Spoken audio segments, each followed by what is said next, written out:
From learning difficulties to learning powerhouse, these are my tips that have helped me to learn way better. Driven Mofos, welcome back to another episode of The Underestimated Entrepreneur. Massive shout out to all the studs out there. And I don't know what the female version of that is, studesses. For all of you who are sharing the podcast, who are letting other people know about it, especially while you're on the Christmas holidays or on the festive break. I know a lot of you are talking to friends and family and everyone wants to up their game in the new year, get better results, achieve, their goals and all that sort of stuff. So thank you to all of you who are sharing this podcast. I really do appreciate each and every one of you who are doing that. So thank you so much. Anyway, let's get into learning and how I broke through a lot of learning difficulties. Now, going back for those of you who don't know, as a kid, I was told that I was dyslexic. I was put into special classes. The term ADD was thrown around a lot. I remember this one day, I got told I started a brand new school and I was in grade 7. And after a couple of weeks, I got told that I had to go to this extra class. And when I got there, I thought it was a special class. Now, I was told that it was a special class. I thought I was actually smart and doing well. Then I realized that I was a fucking moron and I was put into these classes with all the dumb kids. And I was like, shit, that must mean that I'm one of the dumb kids. So I had trouble when I was younger spelling. I really struggled a lot with spelling and I struggled a lot with mathematics. So I guess I got put in those classes to help me with spelling and to help me with understanding things like mathematics and so on. In fact, I still struggle quite a bit now with mathematics. I'm good now with a calculator and I can figure things out if I have a calculator. But if I don't have a calculator, I actually find it really, really hard. But when it comes to money, it's the opposite. I'm like the Rain Man. I can figure shit out in my head most of the time. So some parts of things I can do numbers really, really well, especially addition and multiplication. I can normally do it in my head really, really quickly and tally things up really, really quick. But when it comes to things like times tables, I really struggle with it and I still do. I still struggle with spelling. I sort of have to take my time when I'm spelling things. Sometimes it's easier just to get other people to do stuff. Weirdly enough, I enjoy writing. It just takes me a bit longer to do it. The key thing that I wanted to go through here, there's so many people in our community who have learning difficulties or things like that where people don't read or they don't enjoy reading because they may have felt dumb when they're at school. We have a lot of tradies who come and do our courses. But I also speak to a lot of tradies as well who want to do our courses but are scared. And I speak to them over the phone and their biggest fear and their biggest concern is that they're going to be the dumb person in the room or that they don't like a learning environment because they equate doing my mastermind or some of my courses to school. And they're not the best at writing. They might have shitty handwriting. They might not spell effectively. They might not be good at retaining information. And so these are some of the challenges that so many people face that I come across. I can't remember the exact statistic, but from what I remember, there was a show that was on TV on SBS, and it was about people who couldn't spell. And it's something like 40-something% of the population or something have trouble with spelling and reading, writing, arithmetic. It was pretty high. Like, it really shocked me about how many people really struggle with, those skills. So I want to go through and talk about how I broke through a lot of those things. So the first thing was that throughout school, I was consistently ridiculed, made fun of, got in trouble for the way that I went through school and through learning. And there was lots of times I didn't do my homework. It was just because I just didn't understand a lot of things.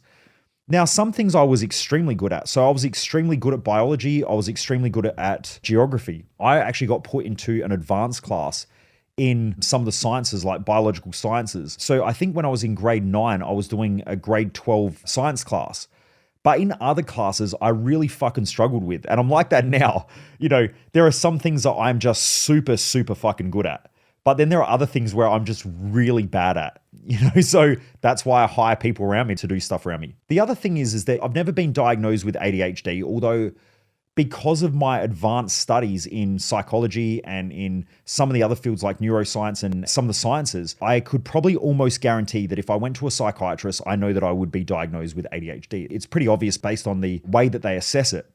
So what I've realized though is that there are strengths and there are benefits in everything, and there are also disadvantages in everything. The great thing with being someone who is, I'll say that I'm ADHD because I fucking am, but it just hasn't been diagnosed, and I don't really give a shit about the diagnosis because it doesn't change anything in my life. I just know my strengths and I know my weaknesses. So with ADHD, one of the things that they talk about with ADHD is that you become hyper-focused, which is sort of counterintuitive to the term attention deficit disorder, because people who have attention deficit disorder also have high levels of attention. What you'll find is that they have high levels of attention in their value set, and this is why values are so important. Now, in my values, I'm extremely focused. In fact, like I can rip out 20 podcast episodes in a row and just stay locked in my room for a whole day. When I'm doing research on topics, I can research stuff for 5, 6, 7 hours straight without a break. If I'm training, I'm hyper-focused. So there are areas where I'm hyper-focused, but when it comes to things like strategy or micro detail in things, sometimes I can get distracted with those things. And so normally I work better if there's people around me who can explain stuff to me or things like that. So I know how to utilize things around me in order to become efficient and effective in a way of running a business or in order to navigate life. So when I came out of school, one of the things that I think I was most scared of was learning. Because to me, learning meant ridicule, it meant being told off, it meant feeling stupid, it meant being the dumb kid. And so I just naturally avoided it. Now, when I went to trade school, when I was getting my diesel mechanic apprenticeship or going through and I was going to the trade school, I really struggled there a lot. I fucking hated it. I really struggled. I was a class clown. I was always getting in trouble again. Same shit that I did at school. Because most of the things I found really challenging and topics that I didn't enjoy. So I didn't really enjoy learning about hydraulics I understand it, but I didn't enjoy working out the mathematical equations of surface area and shit with the hydraulics and yada, yada, yada, and doing engineering and stuff like that. I just didn't care about it. I didn't really care about electronics and all that sort of stuff. I just didn't care. So I used to just distract people and get in trouble because I was sort of like the class clown. It was my way of getting attention because I was dumb. But then what happened was I remember that I found something that I really loved to do. And that was because I love going to the gym and I was looking for a job. So I was doing my apprenticeship and I thought this isn't the career that I wanted to be in. My best mate's 3-year-old niece was killed in a car accident. And I knew that I didn't want to dedicate my life to working in the mines as a diesel mechanic or working on heavy machinery. It just wasn't the thing that I wanted to do. So I was looking through the newspaper and I was actually thinking about becoming a massage therapist because I'd always enjoyed, people would come to me and they'd be like family members and they're like, hey, Michael, can you massage my shoulders? And I started learning about muscles and the way to massage effectively. So I was looking to do some sort of study in massage, but I came across this advert in the paper and it said, become a personal trainer. And I was like, oh, that sounds something really, really cool. But I remember the first thing that happened was that when I thought this is what I want to do, I was so scared that I didn't want to make that decision. And I know that this is what a lot of people go through, is that if you weren't good at school and you didn't like learning, or you feel like the dumb kid, or you feel like you can't read properly or you can't write properly, you will avoid learning. Because this is what happened to me. I got scared. I felt afraid. I didn't want to be the stupid one again. But eventually I built up the courage. And this is where I first started realizing that courage is the counterbalancer to fear. And so those with courage tend to achieve way, way more than those who let fear define their actions and their results. And I speak to so many people every week who just are so fearful. They're afraid of what might go wrong. They're afraid of what other people think. They're afraid of criticism. They're afraid of losing money. They're afraid of making mistakes. They're afraid of, what if things go bad? They just live in fear all the time. And so it just paralyzes them. And then because of that, they don't achieve. And the only way that they can achieve is that they get to a point where they get so angry or so frustrated or so upset with themselves that they impulsively react to things and they just go, oh, fuck it, I'm just going to do it anyway. But normally then that ends up a bad decision, which reinforces the pattern of behavior that they're dumb and that they make mistakes all the time or that they're stupid. What I ended up doing was I thought, you know what, fuck it, I'm just going to commit to this. And so I remember the first day I went to sign up to become a personal trainer. And I walked into a place here in South Australia called TAFE SA, which is like an institute of study. It's not a university, it's a higher education place. So I walked in there and I remember going to the counter and I asked for the paperwork and I was scared shitless. Like part of me wanted to throw up, part of me wanted to just run away, like get the paperwork and just not do it. And I see this happening sometimes with people. Like they'll say, send through the information and they want to do courses, they want to do programs, but I never hear from them again.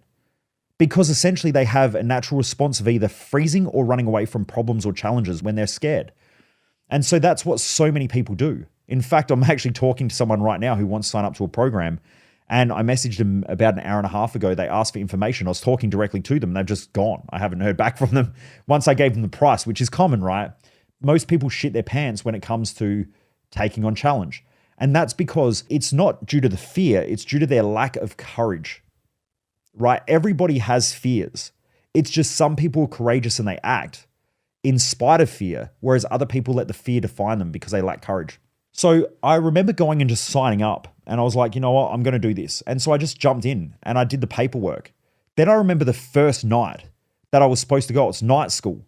So I would finish working after a 10-hour day. I would have a shower, get changed, and then I would go to night school.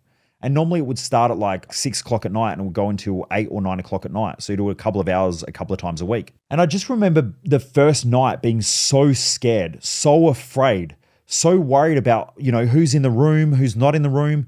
I was one of those people who I sit right down the back of the room because I didn't want anyone sitting behind me because then they could judge me, they could see me, and I didn't want to be seen. So that's why I sat at the back of the room. And over time, I just kept going. And this is the thing with most people, right, is that they just don't keep going. So first of all, most people allow fear to define them and they lack courage. That's number one. Number two is that when they do things, they give up too early. What I realized was that if I just keep going, eventually I will get there. Now, when I started learning something that I enjoyed, something that I was committed to, which was becoming a personal trainer, I realized that I actually liked learning about it. So I would get the manual, or I would get this, huge wad of papers, put it into a folder, and then I would go home and I'd just start reading it over the weekend because I was interested in it.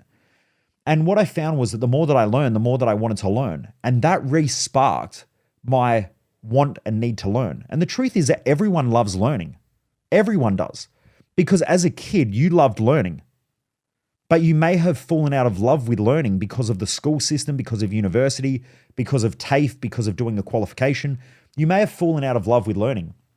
But it's not that hard to re-spark the learning when you understand your purpose in life, your mission, your values, what you're trying to achieve, because that's how you learn. So I started studying on weekends. Now, yes, at first I was a really shit reader. It used to take me ages to read stuff. But what I know is that the more that I read, the more it was like practicing reading and the better I got. To the point where after a couple of years, I started to learn how to speed read. And what I found was speed reading for someone like me with my attention span is way more effective. I actually retain more information, I learn faster, I grow faster. Most people don't realize that if you get distracted when you're reading or studying, you need to read faster, not slower. If you're getting distracted, it's because you get bored really, really quickly and your brain is working too fast based on how quick you're feeding information to it. So I actually find I'm better off speed reading than I am slow reading. Same as when I listen to audiobooks. I listen to podcasts on 2 or 3 times the speed as well because it keeps me more focused and more attentive. So then I just kept committing and I stayed committed to it. What ended up happening was, over time, I became a straight A student of personal training when I was learning and I was studying. When that happened, I went, maybe I'm not as dumb as what I think I am. Maybe I'm not the stupid fuck that I thought I was. And because of that, it actually ignited this interest in learning again. And then I started learning how to learn. So that's where I studied speed reading. That's where I actually discovered how intelligent people remember information more effectively. And so over time, I became better at learning because I went through those stages of dealing with my fear with courage. Now, I still implement that every day of the week. Every day of the week, I have to make decisions, which is scary. I'm just about to hire a new agency to do our marketing. They sent through a proposal. I looked at it and I'm like, fuck, what if it doesn't work? What if these things don't go right? And then I was like, yeah, but what if they do work? What happens if they do get the results? And so then straight away, I reframed my brain. I was like, I sat down, I spoke to Jess and I said, look, what are your thoughts? And she said, well, here's what my fears are or my concerns, but also as well, this is where I think we could be if we work well. How do we mitigate risk? How do we put in accountabilities with these people? And so now we're already starting to move forward with that decision pretty quick, even though the financial decision is going to stretch us. But I know that if I don't stretch, I don't move to a greater level. Like everything gets stretched and it gets distorted and that becomes the shape. So if you get a piece of plastic, like a plastic container, and you put air in it, if you only put enough air in it, eventually the air goes out of the container, but the container still stays the same shape. If you put enough pressure into the container, eventually it will blow apart and it will make a new shape, and it can't be stretched back into the same shape that it originally was. That's how our mindset has to work. that after you stretch your mind and your way of thinking and you stretch your ability to stretch yourself, after a while, that just becomes your new standard. And most people don't realize this. Like, I remember working, when I used to work 9 to 5, and then all of a sudden, I had to go from working a couple of extra hours and I would do overtime. After overtime, I was like, man, I'm exhausted. And that's an 8-hour day plus 2 extra hours. So I was doing 10 hours. That was exhausting. Now a 10-hour day is easy. Like, I get up, most mornings I'm up at 6 o'clock and I'll easily work until 8:30, 9 o'clock at night, most nights. And that's 7 days a week. Sometimes I take, a night off or whatever. I just do other things. But most of the time that's my workload because I've just stretched my way that's normal. If I finish work at 6 o'clock, so if I work from 6 to 6, which is a 12-hour day, if I do that, to me, that's like an early night. I'm like, wow, I've got an early night. It feels just different. So what I've learned over the years is that if you want to grow and be better, you've got to stretch the vessel. So I learned how to learn better and more effectively and take on that fear. Then what happens is as you start to learn more, people around you start reinforcing that pattern. So after I became a straight A student, essentially in personal training and something that I enjoyed, people started telling me that I was good at studying or that I was good at learning. And I was like, maybe I am. Then I remember becoming a personal trainer and I got a mentor. I have always had mentors because I'm fucking smart, right? Most people aren't that smart to consistently have mentors and coaches, which is why they get stuck. That's the reason why I become a high-level personal trainer where I was making, in my last year, $265,000 as a personal trainer. And that was 12 years ago now, right? These days, most personal trainers don't make $265,000, right? Most personal trainers can't get close to that. Most people just don't make $265,000, but I did. Why? Because I always had mentors. From when I first started working in the industry, I started training with a guy who was mentoring me. I would train with him, ask him questions, but also I helped him develop. He was my boss. I helped him develop a franchise system. I would go out and I would educate people. And because of that, he wanted to hang around me because I was offering him value and also he was offering me value. And so we're getting a good value exchange. Also, I would pay other mentors. So I was working with a physiotherapist. That physiotherapist, I would always go and get treatment from because I knew that if I paid him, I could spend time with him. And so I would go in every week. He would work on my back because I knew that that would be a weakness. I would have shoulder problems, so I'd work on my shoulders. And I kept learning all these things off of the physiotherapist in physical rehab. Eventually, that physiotherapist I started working for. So he poached me eventually about, 8 years into working as a personal trainer. I got poached twice. I got poached to go and work for a multinational chain that had opened up in South Australia. They poached me to come and work in Fitness First Highmarsh. So I worked there for a year and then I got poached to go and work in a medical center. That was with the physiotherapist who was a mentor of mine, who was training me and coaching me, but I would go there and I would pay for his services, right? And I would ask him questions. He was also a client of mine, so he would pay me as a personal trainer. And so I would get paid. He would work with me. I would train him, but also I would go to him for treatment and he would pay me. But I was always able to ask him questions. That became a mentorship. So then when I got into the mindset space, I always had mentors. That has helped me to excel. When I got into business, I had a lot of business people around me who I could bounce ideas off of, and I still have coaches. I have 3 that I work with now. That's why it blows my mind when I get dumb motherfuckers on the phone and they're like, oh man, it's expensive. And I'm like, who do you have in your corner? Who's your mentors? And they're like, oh, well, I don't have anyone. I go down the pub with the boys and we talk. And I'm like, let me guess. You all complain about the same shit, right? You all complain about how the industry's fucked, staff are shit, government's causing problems, same shit. No wonder why you're no different than everyone else in the fucking industry. You're telling me that you're better than everybody else, but you're not. You're dealing with the same problems, speaking the same crap. Nothing's changing. You've got to have mentors. I meet a lot of people who are trade-based businesses and they say, I'm working with a trade-based coach. The question is the trade-based coach helping you to see things outside of the industry and implement things that are going to make you an industry leader? Because industry leaders do things differently. How can you do things differently when you're working with someone who only deals with people in the industry who are always doing the same shit? Right? It's crazy. Now, I'm not saying that industry coaches aren't useful, but what I'm saying is when you have a coach from outside of the industry, shit gets good because they see things that you don't see from outside of the industry and they do things in different ways. That's why one of my business mentors has nothing to do with my industry, right? He works in retail, but he is very, very good at building big businesses. I mean, he heads a multi-billion-dollar national company now. So my point is that he sees things that I just don't see. He considers things that I don't consider because he's got a different view. So this is where mentors help so much. What happens is after a while, you get reinforcements as being good at something. Now I have people come up to me all the time and they're like, how do you speed read? How do you learn so quickly? How do you learn and then execute stuff? I get asked all the time, which reinforces that I'm extremely good at learning, right? I'm extremely good.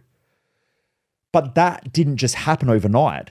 Normally what happens is you have to have the vision first. You've got to fight against your fears. Then you put in the work and you've got to find things that fit your values that you want to learn and grow in, because you'll be gifted at them, especially if you have ADHD or learning difficulties. You don't actually have learning difficulties and you don't have ADHD. What you have is you have hyper focus, and also you have an ability to push away things that are distractions that are outside of your value set. Every time I've worked with someone with learning difficulties or ADHD, they actually retain information really well in things that they really enjoy. You just have to find out what those things are, and it's within their values. So then from there, you put them in the right learning environment, and now all of a sudden they start reinforcing the fact that they are okay at learning. Then they go from being okay at learning and they become more inquisitive and they want to keep learning. Then eventually they learn and they learn and they learn. And after a while, they get reinforcement from people outside of them who say, hey, you're doing a great job at learning. And because of that, they want to keep learning. And now they have the belief that they're learning, right? The other thing that I had to do was I would start reading a book and I would tell myself all the time that I was shit at learning, right? If you're part of Dominate or any other program that I run, I talk about the importance of language. If you keep reinforcing a belief that you're shit at something, you are going to be shit at that thing and your brain's not going to work effectively. I had to remind myself that the more that I read, the better I get. The more I read, the better I get. The more I read, the better I get. And I have that belief about everything. The more I do something, the better I get at it. So if I want to get good at something, I just start shit, which means that I'm starting from a position where I know that I'm crap. But the cool thing is that I'm learning. So every time I do something, I'm getting better at it. And what it does, it takes away this idea that I need to be good at something before I start. Now, most people know that they're not going to be good at something before they start, but that's not what they believe when they start. The belief is that I'm not good at this, therefore I'm going to stop. If you tell yourself, the more I do this, the better I get at it, then what happens is you start to build the belief in yourself that if I just keep doing it, eventually I'm going to be really good at it. So I had to change my language patterns and I had to change the belief that I had that I wasn't good at reading and good at learning. And so that's one of the battles as well that I had with myself, was just changing those beliefs. Again, most of you guys don't realize that almost everything you want, if you change your mindset and you grow personally, which is why personal development is one of the greatest investments you'll ever make. If you don't invest in your own mindset and you don't invest in your own personal growth, it's because you don't believe in you. You don't believe that you can achieve the goals that you want. That's really what it comes down to. You know, when a business owner doesn't invest in learning about business and learning about themselves and learning how to become a better leader, it's just because they honestly don't believe in themselves. They don't believe in their goals enough, which is why they'll never get them. People who believe in themselves and believe in their goals, like I've always had a belief that I'm put on this earth to do something great. I've always had that belief ever since I was young. Even when I got put into special classes, even when I was expelled from school, I still thought there's something in me that is born to do something better than what I was currently doing. And I've tried to bridge that gap. I'm still bridging that gap because I know that there is something so much greater that I can be doing in this world. I'm just keep working towards it. You know, the more I invest, the more I put time into something, the more that I'm going to be better at it. So that's what I keep doing. I keep investing in myself. I keep growing. I keep learning. I keep investing in all the skills that I need to keep getting to where I need to get to. And I just keep bridging that gap and I execute. That's all it is. But I would never have learned all that stuff if I first of all didn't butt up against the idea that I couldn't learn, right? Because that taught me everything that I needed to. It taught me how to language shit better. I had to create a better language. I had to create better belief systems. I had to put in the effort. I had to stay consistent with something. And the more that I did something, the better that I got. That's how it works. And because of that, now, I guess that's why you're listening to this podcast, right? Because you're probably learning a lot of shit from me, I guess. A lot of the stuff that I speak about on here is only just touching the surface. The more you come to my events, different events are different levels and you dive deeper into stuff as we go through. You know, it's very, very hard to talk about a recruitment strategy on a podcast where I'm only going to talk for anywhere between 10 and 30 minutes. Whereas a whole hiring strategy that you're going to build out in a business could take 2 days to go through everything so you understand at a level where you can execute it effectively. That's part of my Business Growth Odyssey program. The whole building a success map thing.